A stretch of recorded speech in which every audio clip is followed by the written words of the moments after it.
I'm Trevor and welcome to Teach Training Painting. In this another video in my Battlefield Basics series, I'm going to be showing you how to make some pieces of rough grind. Rough grind are staples of many war games. So I'm going to show you how to make these. And these pieces are just bits of hardboard of which texture has been added onto them. And for this series of videos, of which there will be several, they're going to be very similar to my hills videos, where I will show you how to make the very basic hills and then develop the techniques further from there, showing you how to make different versions and different styles of rough ground. So I'll grab my tools, grab myself a cup of tea, and let's get to work. The tools and materials I'm going to be using are some sheet materials for the bases. I'll be using some 3mm hardboard, multi-purpose filler, PVA glue, sand and small stones, some flock, and of course some paint and some paintbrushes. To start making my pieces of rough ground, I'm going to need some bases to stick the materials onto. For my pieces, I'm using some hardboard that's been cut into irregular shapes like these. But you can use whatever sheet material you have available. You could use MDF, plywood, grey board, or even plastic sheets. Also, if you're making rough ground pieces for a particular game, then check out the terrain rules for that game, as it may have suggestions on what size of bases to use. But for my tutorials, I'm just going to make pieces of different sizes that can be laid out on the tabletop to cover an area.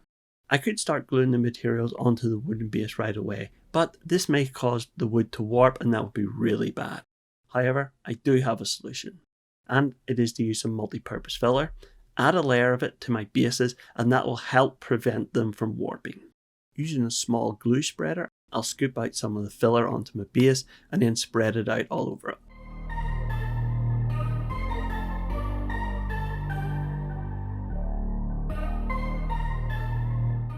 Then, using my paintbrush, which I've dampened with a little bit of water, I'll just smooth out the filler.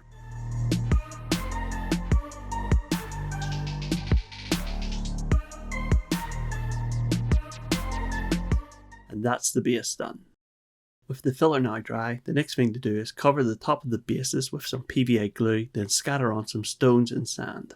Grabbing my container of glue and a paintbrush, I'll paint the glue onto my bases.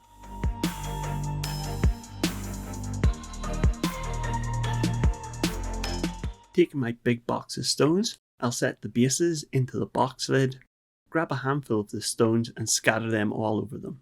My box here is a mixture of small decorative stones that I've bought throughout the years, mostly obtained from local discount stores, and they are quite small stones, being no more than 10mm in size. So shake off any excess stones. Then I'll do the same thing with some kiln dried sand, which will adhere to the glue, which doesn't have the stones attached to it.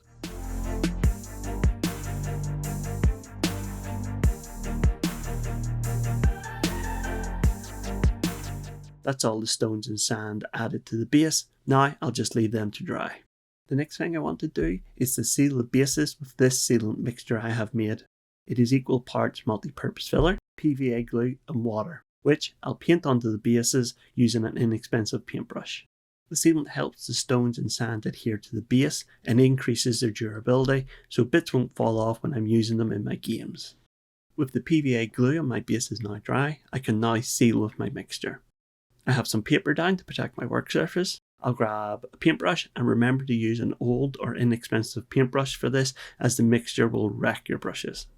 I'll just paint the mixture onto my base, making sure to get it all over it.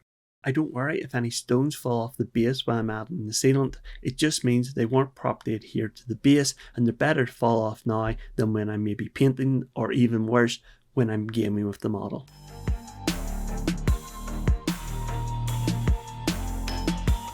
That's the first base done. I'll leave it to dry and get on with adding the coating to the other base. With the sealing mixture dry, now I'm ready to start painting my rough ground models. I'll start by painting the stones with a base coat of this neutral grey acrylic paint. I have some paint in my palette, thinned down a little with some water. I'll grab a paintbrush and start painting all the stones.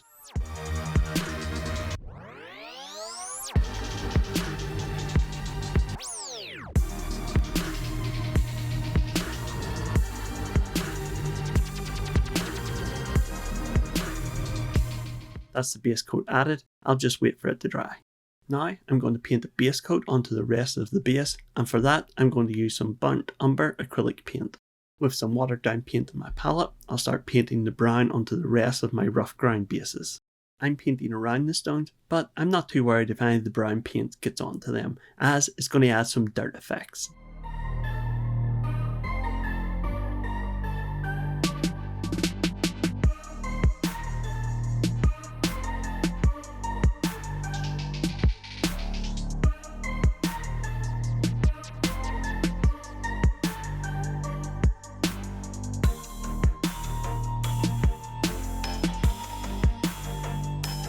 I'm also going to be painting the edges of my bases as well.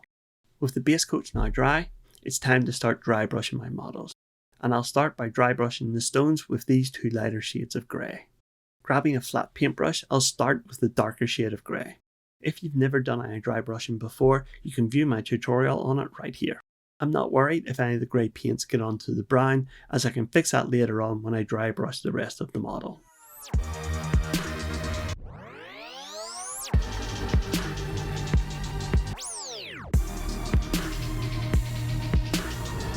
Then, taking a smaller brush, I'm going to lightly dry brush the stones with the lighter shade of grey to pick up just the highlights.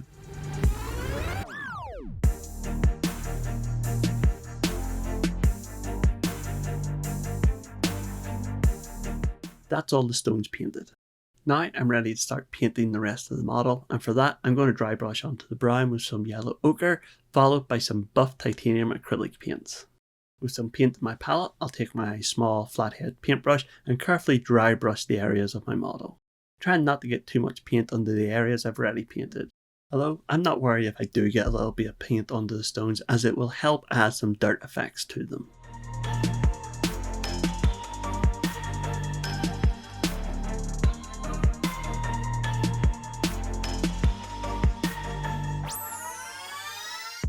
With the yellow ochre dry, I can now lightly dry brush on the buff titanium.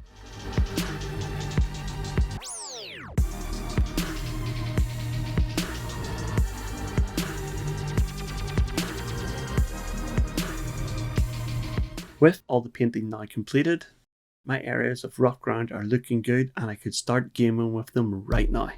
However, I'm going to add some flock to my models to represent grass, and for that I'm going to use some of this mid-green vine turf flock. With some flock in a container, I'm also using this tray to sprinkle it into. I'll grab my PVA glue and a paintbrush, then paint the glue onto the base in the areas where I want the grass to be.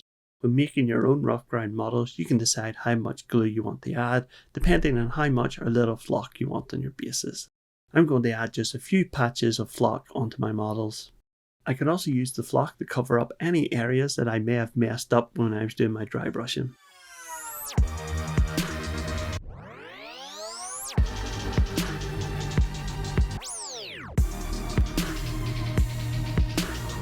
With the glue added, I'll set the models down and gently sprinkle the flock over them, making sure to cover the areas where I applied the glue.